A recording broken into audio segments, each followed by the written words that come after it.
আচ্ছা হঠাৎ করে তুমি কাপড়ের দোকান দেওয়ার সিদ্ধান্ত নিলা কে?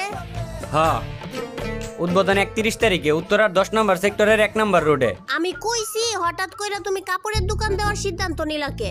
অকারণে তো আর দেই নাই, কারণ আছে। কি কারণ? ওই রাস্তাঘাটে তো যদি কাপড় চোপড় কিনতে যাই, মাস শেষে যায় দিই 20,000, 25,000, 30,000 টেলাইগা যায়। এর লাগে একটা কাপড়ের দোকান দিলাম। এখন এই জায়গা থেকে আমি আমার কাপড়ও কিনতে পারবো আর ব্যবসা তো চলবই। আচ্ছা তাইলে তোমার পরবর্তী চিন্তা ভাবনা কি? পরবর্তীতে একজন পুলিশ অফিসার হওয়ার চিন্তা ভাবনা আছে। পুলিশ কে?